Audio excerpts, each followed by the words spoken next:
Hey guys, it's Laura and it's time for standing crunchless abs. We're going to be going through 12 different ab exercises using one dumbbell. I'll be using an 8-pound just to give you an idea.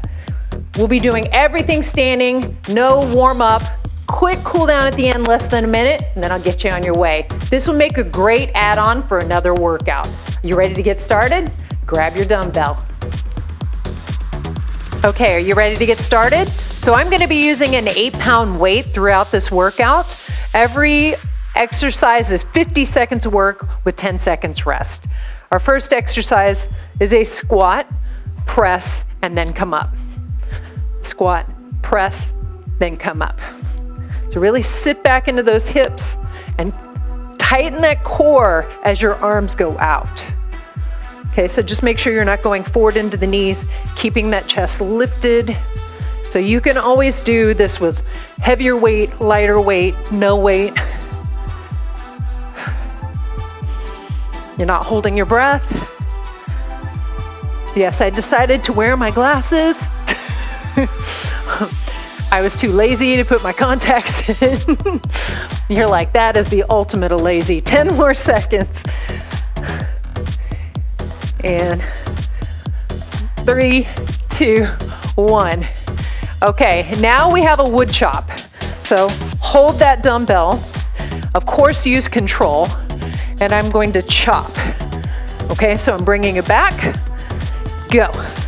So make sure you're controlling that weight.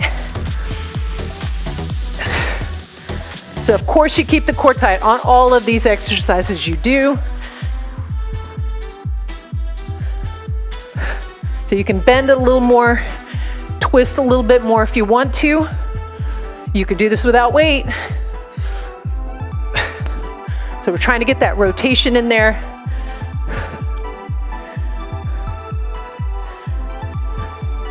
So make sure you're not just doing the arms, right? So make sure you're actually turning that torso.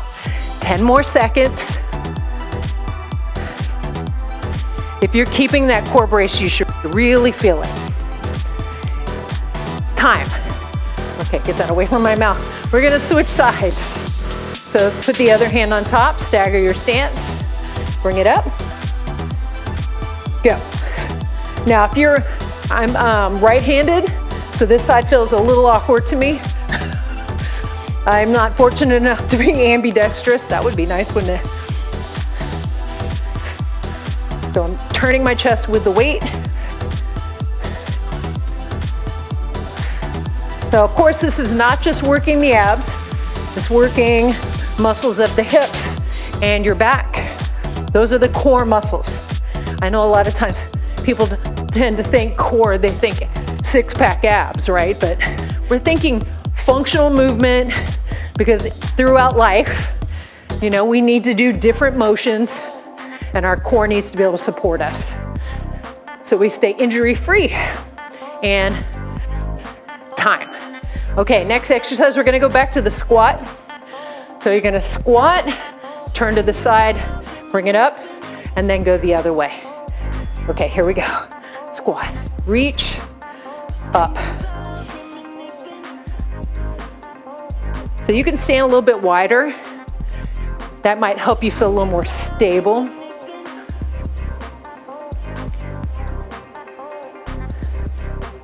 Sit back into those hips. Make sure those knees aren't going with your upper body. Sometimes they want to go, they twist. You keep them stable. You're almost there. Are you feeling anything yet? You're doing great. 10 seconds. Keep that core tight.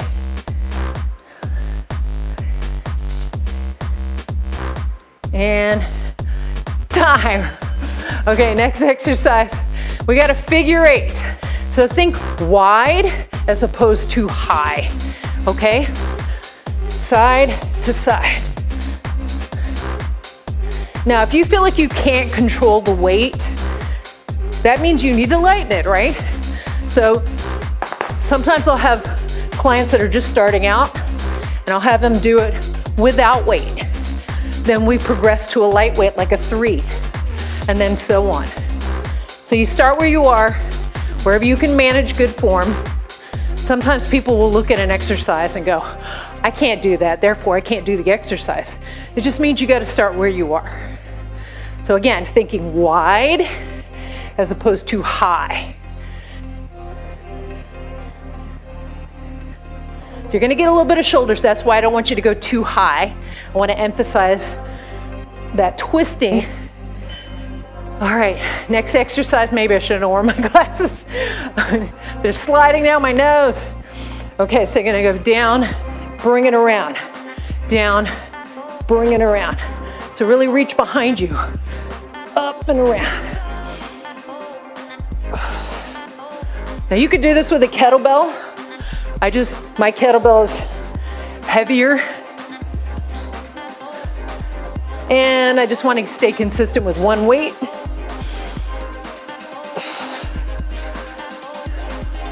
Reach back. Sometimes it's nice to do all standing work, especially if you don't feel like getting down on the floor. I am going to record another core workout on the mat.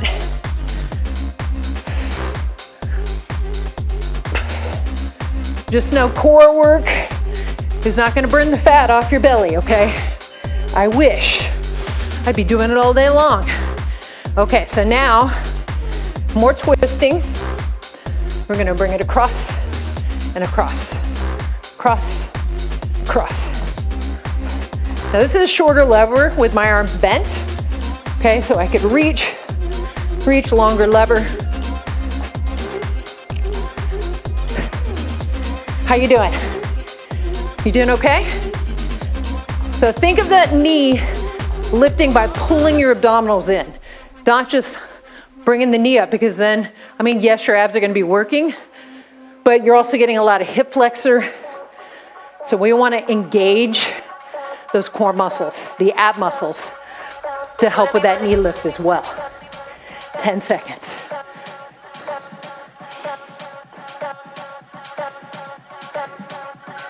Okay, 3, 2, 1. Excellent. Okay, now we have it's kind of like a lunge, it's kind of a tap back. Tap, twist, bring it in. Tap, twist, bring it in. Shorter lever, I have my arms bent. Okay, longer lever, I reach. You don't have to go deep on that lunge. Just get your feet apart. Reach.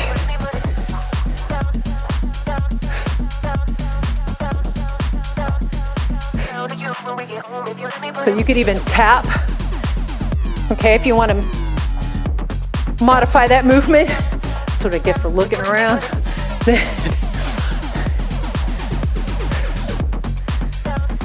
Almost there. Remember, shorter lever is an option.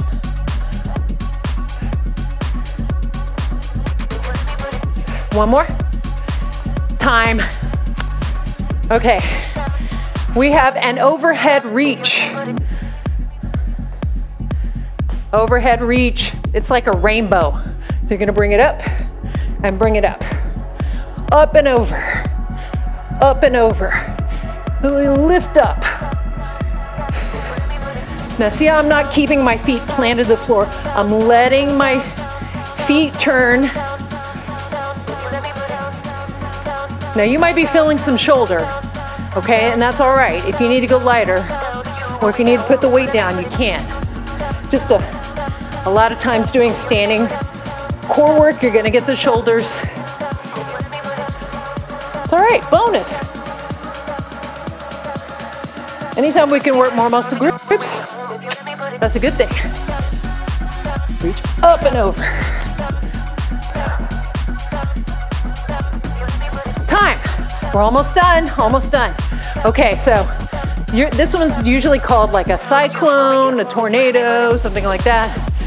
You're gonna bring it up, you're gonna circle. Up and back. Now, if you have too heavy weight, it can feel a little awkward. So make sure your weight isn't so heavy you have that awkward feeling, where you can't manage it very well.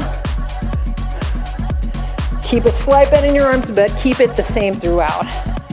Okay, go the other way. So up and around.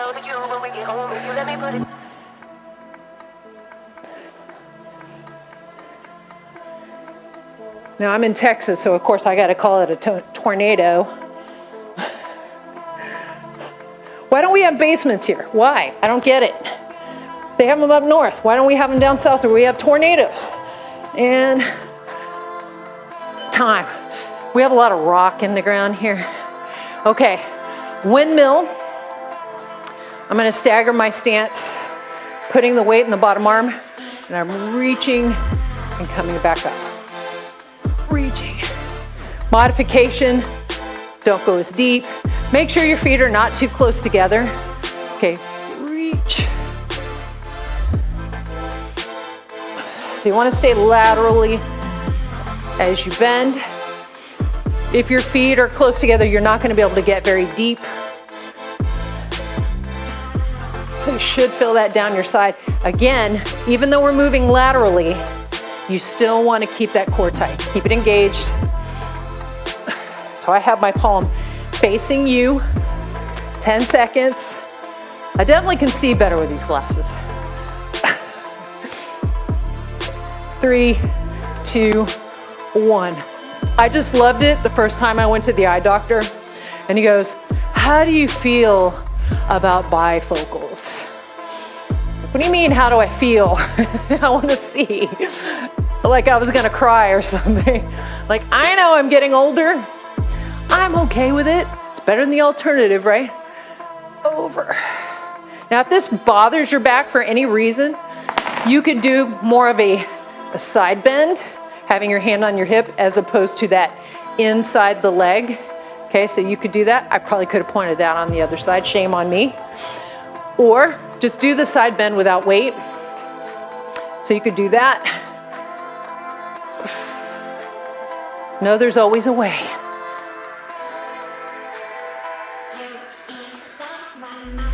So this is a great workout to add on to another workout if you're just looking for something quick. And time. Great job. We're gonna do a really quick stretch, 1 minute, and put your weight down just because we did so much, okay? So if you're skipping to another workout after this, I've got cardio here and strength here. Definitely have a variety of workouts in there if you're trying to reach some goal, whether it's a strength goal or a fat loss goal. Side stretch.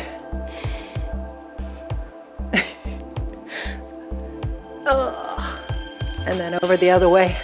That should feel good. Stretching always feels good. You ever notice that even though stretching feels good, most of us don't do it because it's boring, but it feels good. Where's the logic there? Okay, and then round release your back. We use that low back a lot. And then flatten. And then take it down and bring it all the way up. We're just gonna hinge from the hip. So know that as you age, it's a good idea to keep your core strong. We use it everything. So if you've ever hurt your back for any reason, I've definitely had my share of injuries.